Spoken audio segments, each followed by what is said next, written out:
Power isn't always loud. It isn't always grand, flashy, or theatrical. Sometimes, true power lies in the silence behind the curtain, in the clean smile that hides the dirty work, in the spotless reputation carefully preserved while chaos unfolds in the shadows. Law 26 of the 48 Laws of Power reveals something that every puppet master, every strategist, every true wielder of influence knows: you must keep your hands clean. It's not about innocence, it's about the appearance of it. It's not about never doing harm, it's about never being the one seen causing it. Power is perception. And perception is everything. There's a reason kings have executioners. There's a reason emperors have ministers. There's a reason leaders delegate decisions that will cause pain or provoke backlash. The public image must remain untarnished. People need someone to blame when things go wrong, and that person can never be you. The powerful understand that if you become the target, you become vulnerable. The moment your hands get stained, metaphorically or literally, you start bleeding your influence.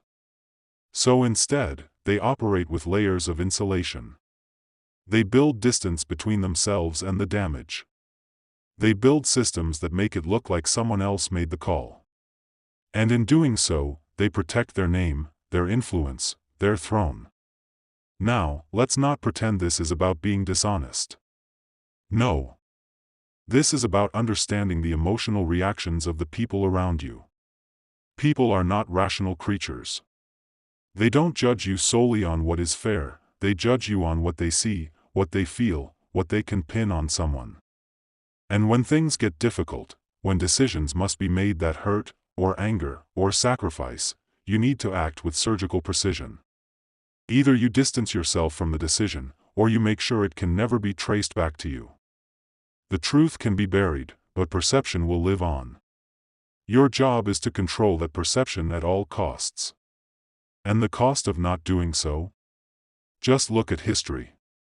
Leaders who took the fall for others' mistakes because they didn't protect themselves. Politicians who tried to do everything themselves and ended up being blamed for every failure. Business owners who got involved in petty matters and suddenly found their reputation stained because they were too hands-on, too visible, too emotionally involved.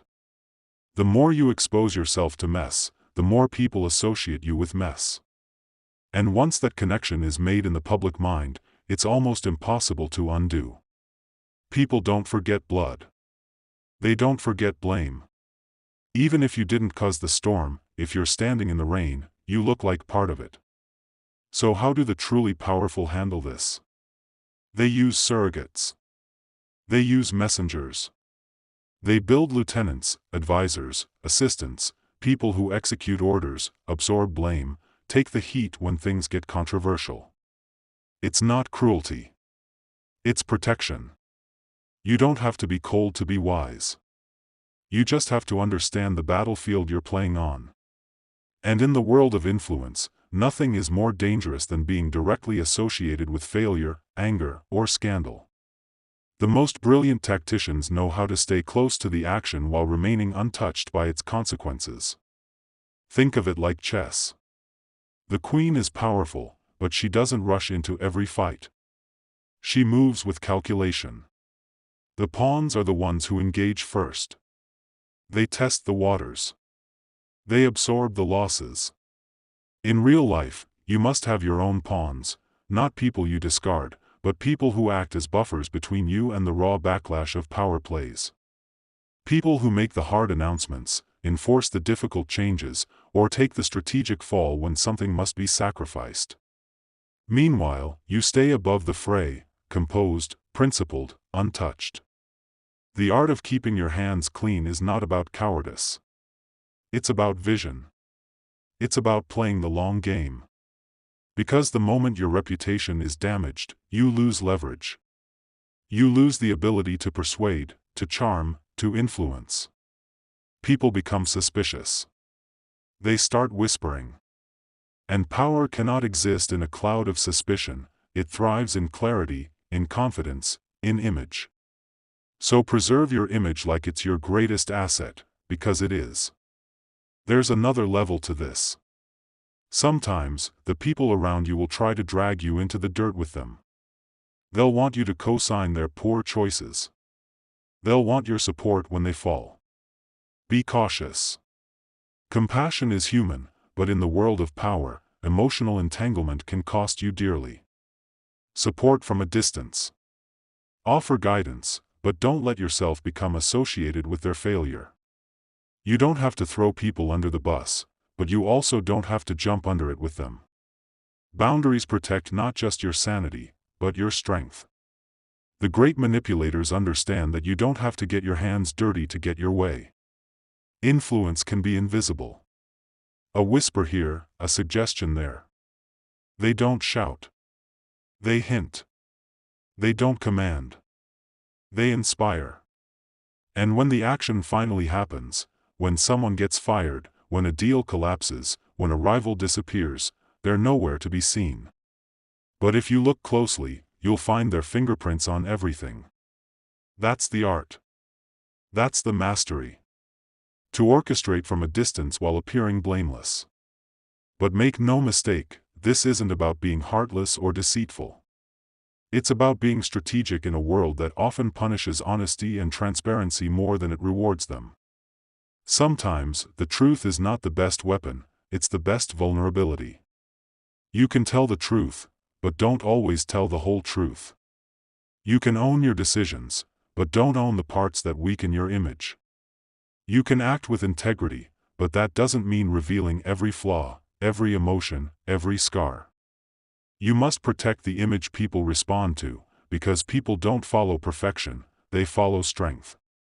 And strength, in this world, is as much about perception as it is about principle. Remember this, the world is full of scapegoats. When something goes wrong, people want someone to blame. If you're too accessible, too involved, too exposed, you become that person. Whether it's fair or not doesn't matter. Fairness is a myth in the world of power. Only positioning matters. And the best position is slightly removed. Close enough to steer the ship. Far enough not to be blamed when it crashes. There will be times when you must make hard calls. Times when someone must be cut loose. When a decision will cause outrage, resistance, anger. That's when you must be most careful. That's when you step back and let someone else carry out the action. You give the order in silence. The consequences unfold in public. But your name remains unsullied. People see you as the one who brings solutions, not problems. The one who stays above the drama. The one who has principles, even if the people around you must get their hands dirty to enforce them. Is it cold? Some might think so. But it's not cold, it's clear. It's strategic. And ultimately, it allows you to stay in the game long enough to do the real good you intend. You can't help anyone if your name is ruined. You can't lead if no one trusts you. And trust, in this world, is fragile. One scandal, one stain, one wrong word can break it. So guard your image. Clean your hands. Stay removed from the dirt. And here's the twist, when people see that you always stay clean, they start to trust you more. They believe you're above the drama, the pettiness, the ego. That trust becomes a tool. People confide in you. Follow you. Believe in you. And all the while, you are shaping the game behind the scenes. Guiding outcomes. Influencing fates. All without ever looking like the cause. This is the genius of Law 26. To be the storm without ever appearing in the clouds. To be the hand that moves the board, without being seen. To be the author of fate, while keeping your name written in gold. It's not about being fake. It's about being disciplined. You're not hiding who you are, you're protecting what you've built.